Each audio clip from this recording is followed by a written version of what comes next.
Bonjour, dans cette vidéo, nous allons voir comment réaliser la première mise en page sur le plan de situation. La première chose à faire, c'est de placer notre échelle graphique. Alors, je viens dans Annoter ou dans Arborescence du projet dans échelle graphique. Donc, dans Annoter symbole, je viens chercher l'échelle graphique et je la place dans mon plan de masse.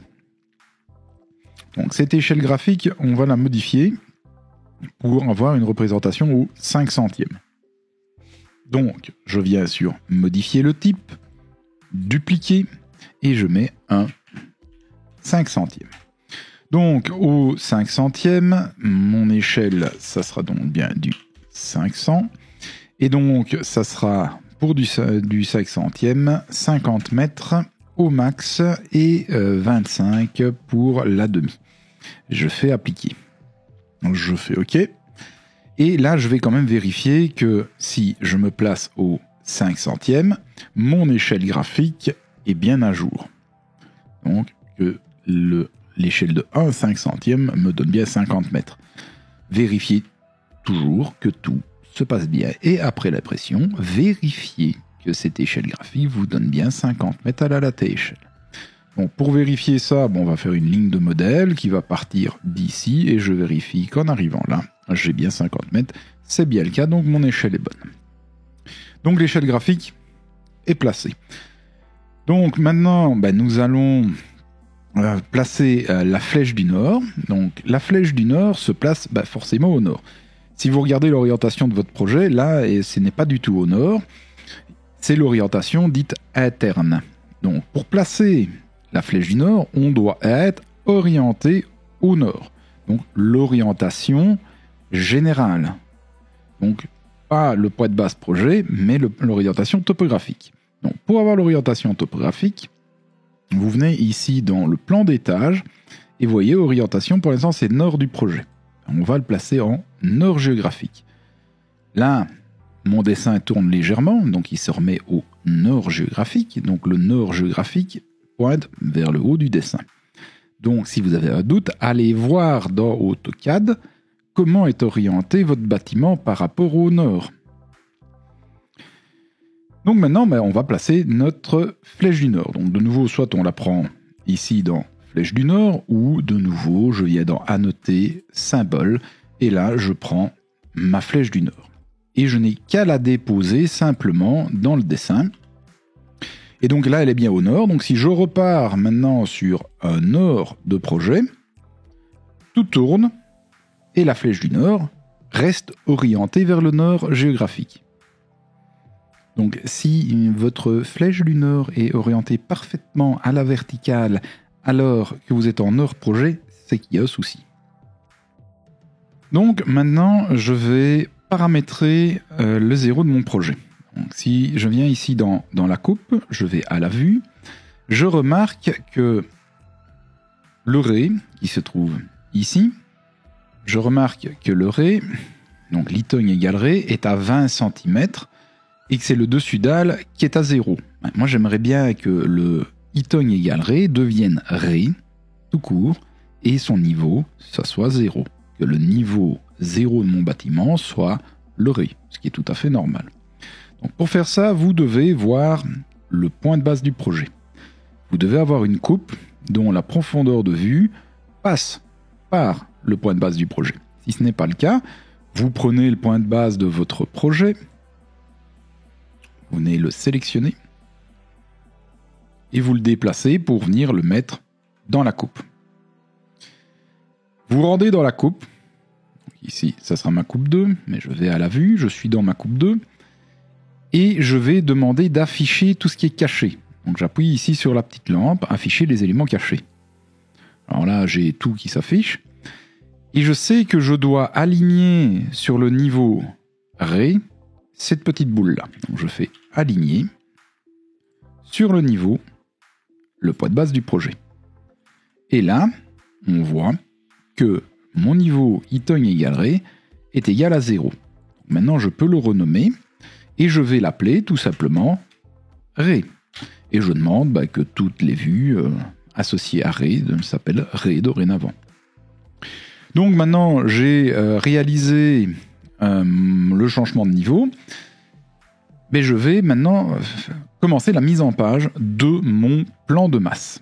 Alors, moi j'aimerais bien de cadrer mon terrain pour qu'il affiche uniquement ce qui m'intéresse. Donc, la partie qui est ici, ça s'appelle la zone cadrée.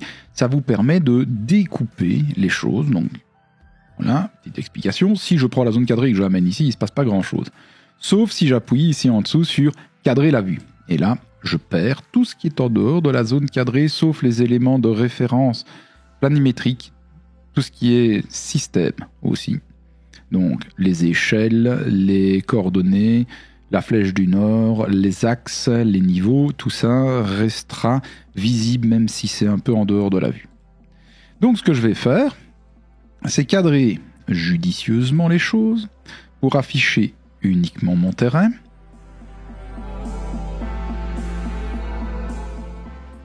Voilà. Et maintenant, je me demande de cadrer la vue. Donc ceci, ça va être ma mise en page pour mon plan de situation.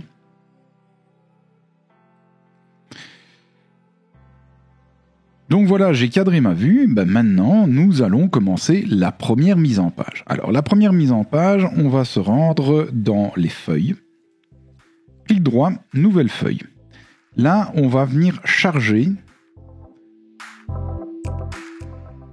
le cartouche.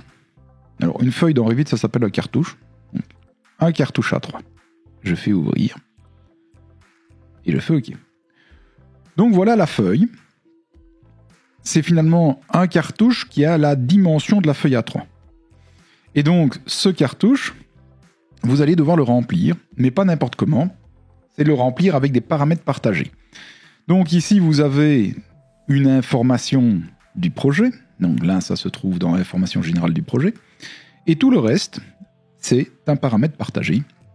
Et si vous remarquez, ce sont vos critères personnels, votre nom, prénom aussi et groupe. Donc nous allons commencer à placer nos vues sur ce plan et nous allons commencer à remplir le cartouche. Donc, la première chose à faire, c'est d'aller chercher notre plan de masse. Donc je prends le plan de masse et je le glisse pour venir le déposer dans la feuille. Et je dépose. Donc voilà le plan de masse qui s'affiche. Il est à l'échelle 1/500e. Et donc, si on voit le cadre ici, c'est parce qu'on a oublié d'enlever la zone cadrée. Donc, si je retourne dans mon plan de masse et que je dis on masque la zone cadrée, si je retourne dans ma feuille, il n'y a plus de zone cadrée. Et donc, tout ce qui se passe dans le plan de masse, si par exemple, je décide de cadrer autrement mon plan de masse, quand j'y retourne, il est cadré différemment. Donc, c'est bien lié.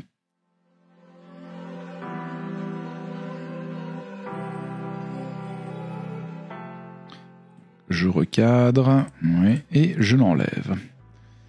Donc voilà, mon plan de masse est positionné. Alors, moi, automatiquement, mes fenêtres, je n'ai pas de texte ici en dessous, donc on va devoir le paramétrer pour que ça ressemble à ceci. Vous, dans un premier temps, je pense que vous avez ceci. Voilà. Donc vous avez par exemple une grosse ligne, plan de masse à échelle 1/500e, mais ça je ne veux pas forcément le voir. Comme vous avez pu le remarquer, moi ça ne s'affiche pas de base, tout simplement, ça s'affiche uniquement quand j'ai plusieurs vues sur une même feuille. Donc pour faire ça, je sélectionne finalement ma vue, ma feuille, je fais modifier le type, et là dans le type, je ne change rien sauf afficher le titre, je mets oui s'il y a plusieurs fenêtres sur la feuille. Donc je fais OK. Donc là je n'ai plus rien. Par contre, si je prends le premier et que je viens le glisser, là le plan de masse apparaît directement parce que justement je suis en train de mettre une deuxième vue. J'annule parce que je ne vais pas faire ça. Donc, une fois qu'on a fait ça, on va nommer notre feuille. Donc je viens ici sur sans nom, clic droit et je fais renommer. Donc le numéro, le nom, ça sera la première mise en page et son nom, ça sera situation. Et je fais OK. Donc maintenant, vous voyez, le nom du plan vient de s'afficher et on a une échelle de 1/500 mètres. Donc ça, c'est des choses qui sont automatiques. Par contre, ce qui est moins automatique, c'est tout ce qui se passe ici. Et ça va dépendre des paramètres partagés. Donc nous avons une famille ici qui, en fait, contient des paramètres partagés. Donc si je rentre dans ma famille, vous n'avez pas besoin de le faire, c'est juste pour vous montrer. Et que je prends, par exemple, ce libellé-là, vous voyez, c'est un paramètre partagé. Vous voyez, paramètre partagé. Donc, ça veut dire qu'il va être piloté par des paramètres qui vont se trouver dans le projet.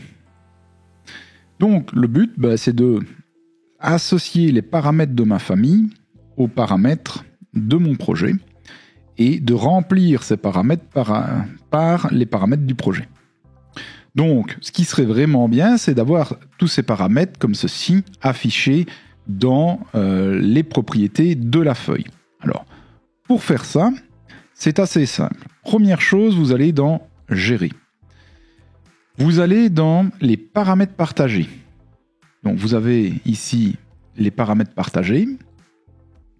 Et là, vous allez faire parcourir et vous allez chercher paramètres partagés du TP1.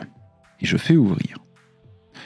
Et là, on voit que dans la rubrique cartouche, donc c'est les paramètres que vous avez utilisés pour le ourdi. Si je regarde ici ourdi, voilà les paramètres partagés du ourdi. Donc dans notre cas, nous sommes dans un cartouche. J'ai le critère A, B, C et D, qui sont finalement les distances de votre bâtiment. Votre groupe, l'HSP, la largeur bêche, le nom étudiant, la pente de toit, le prénom étudiant et la profondeur de bêche. Donc tout ceci, il va falloir l'intégrer à ma feuille pour obtenir ceci. Donc vous, pour l'instant, dans votre feuille, vous n'avez strictement rien. Et c'est tout à fait normal. Moi, je l'ai fait avant pour vous montrer à quoi ça doit ressembler et quelle est l'utilité de la chose. Parce que si je viens ici et que je mets le groupe 212 et que je fais appliquer, vous voyez, le groupe apparaît. Vous, actuellement, c'est impossible de faire ça. Donc, je dois dire maintenant au projet que cette feuille, donc cette famille de feuilles, de cartouches, a des paramètres partagés. Et ces paramètres partagés, je veux qu'ils s'affichent ici dans les propriétés de la feuille. Alors, pour faire ça, je vais supprimer ici les 3 premiers et je vais les refaire avec vous pour vous montrer comment ça marche. Donc voilà, j'ai supprimé les 3 paramètres partagés nom, prénom, groupe et maintenant nous allons les replacer par nous-mêmes. Je viens ici dans les paramètres du projet.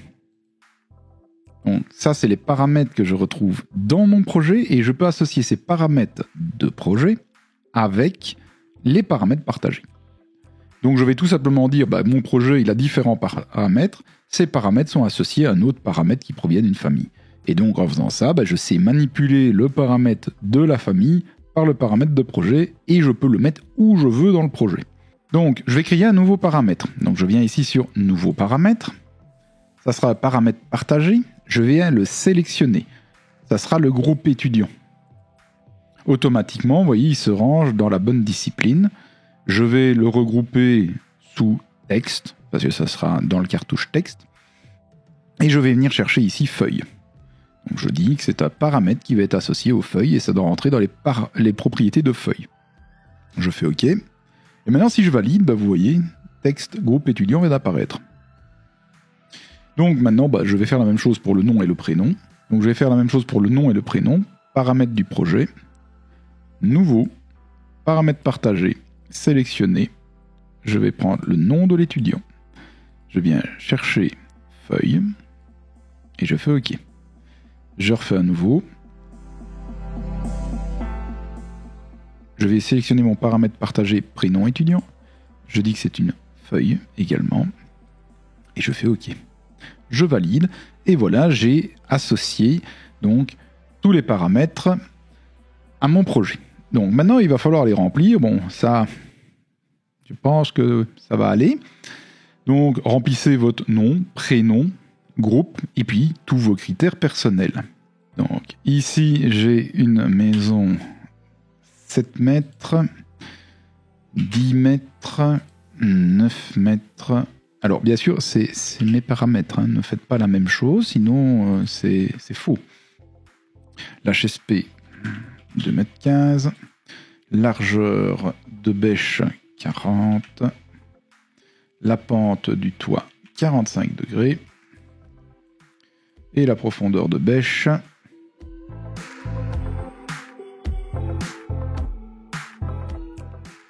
85 cm.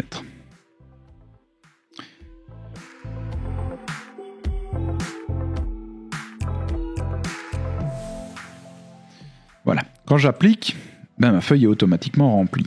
Pour remplir les informations qui se trouvent ici, vous devez vous rendre dans Gérer et c'est Informations sur le projet. Vous avez le nom du bâtiment, donc ça sera le numéro du lot, D, qui apparaît ici. Vous avez le nom de la rue, qui apparaît ici. Et puis après, vous avez le nom du projet qui est TP1. Le reste, pas besoin d'encoder. Et on fait OK. Donc voilà, votre premier plan est dessiné. Maintenant, nous allons continuer les mises en page. Parce que si vous regardez, on a un petit souci. C'est à cette échelle, les différents bulles d'axes sont assez grandes et vraiment trop grandes. Donc ça, c'est un petit problème dans Revit. On va donc devoir créer une nouvelle bulle avec une échelle différente. Alors, pour faire ça, on se rend dans la partie famille. Et dans la partie famille, on va chercher dans les annotations, dans les symboles d'annotation. Je me mets ici sur l'extrémité de ligne de quadrillage cercle, clic droit, éditer. Donc voilà, je me retrouve ici dans la famille de bulles d'extrémité de quadrillage et donc je vais devoir créer un nouveau type de quadrillage avec une hauteur de texte beaucoup plus petite. Donc si je regarde ma hauteur de texte actuelle, je suis dans un texte qui est à 4.5. Moi, je vais créer un type de texte à 2,5. Donc je modifie le type, je duplique et je crée un texte. Je duplique et je crée un texte à 2,5. Donc ici, je mets bien 2,5 mm. Vous voyez, j'ai bien deux types de texte maintenant. Alors, ici, j'aimerais bien d'avoir aussi la possibilité de choisir entre les deux. Donc je ne veux pas modifier ma bulle de texte et ne plus avoir la bulle de texte de départ. Donc, je vais tout simplement copier mon objet à la même place. Je sélectionne un des deux et je lui dis qu'on va avoir un texte à 2,5. Donc là, j'ai deux textes qui apparaissent en même temps. Donc le but maintenant de l'opération, c'est d'en afficher un ou l'autre. Donc pour ça, je vais ici dans les paramètres de famille, donc type de famille. Donc pour l'instant, j'ai l'extrémité de quadrillage cercle, donc je vais le renommer et je vais l'appeler cercle 4.5 et je vais créer un nouveau en 2,5. Donc pour le 2,5, je vais paramétrer que j'ai un rayon de cercle de 3 mm. Donc vous voyez, mon cercle est maintenant beaucoup plus petit. Si je prends l'autre famille, il est beaucoup plus grand. Alors maintenant, ça serait bien que un texte s'affiche et que l'autre pas, et inversement. Donc pour faire ça, nous allons sélectionner le premier texte qui est le 2,5 et je vais créer ici dans la visibilité de mon texte un paramètre. Je vais créer donc un paramètre qui va s'appeler 2,5, qui sera un paramètre dit oui/non, et je vais le mettre en visibilité. Je fais OK. Je valide. Maintenant, je sélectionne l'autre texte. Et là, je vais créer un paramètre de visibilité qui, lui, va s'appeler 4.5, qui sera rangé dans visibilité également. Je fais OK. Et maintenant, ici, je vais activer la visibilité. Donc, la visibilité va me permettre d'afficher ou non certaines choses. Et comme ça, je le vois à l'écran quand j'ai l'aperçu de visibilité actif. Je retourne donc dans mon paramètre de famille. Et je vais tout simplement dire que quand je suis en 4.5, j'affiche pas 2,5. J'applique, vous voyez, 2,5 vient de disparaître. Et dans la famille 2.5, quand je suis en 2.5, 4.5 ne s'affiche pas. Si je fais appliquer, voyez, j'ai le cercle plus petit qui s'affiche et le texte qui va avec. Donc je fais OK. Je charge dans le projet. Je remplace les versions existantes. Et maintenant, je viens sur mon plan de masse. Je prends mon quadrillage. Je modifie le type. Je le duplique. Je crée donc une ligne avec cercle 2.5 et je viens chercher mon cercle 2.5 pour l'associer à mon nouveau type de famille de quadrillage. Je fais appliquer et voilà mon nouveau texte qui vient d'apparaître à une meilleure échelle.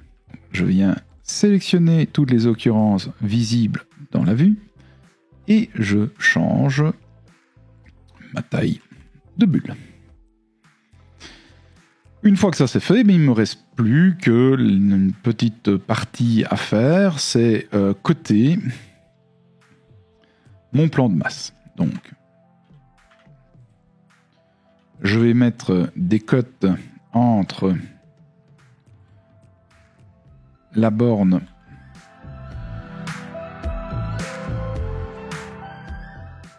et le début de la maison. Même chose de l'autre côté.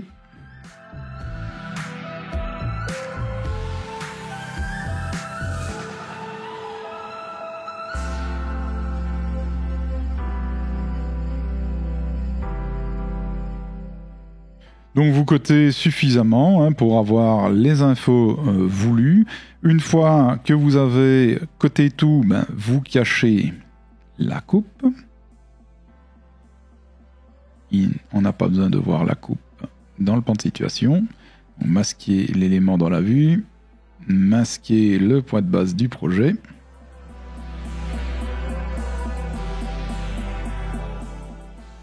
Et il vous reste uniquement à venir mettre des étiquettes de matériaux. Donc dans annoter toujours, étiquettes de matériaux. Et vous venez placer des étiquettes de matériaux sur les matériaux d'extérieur.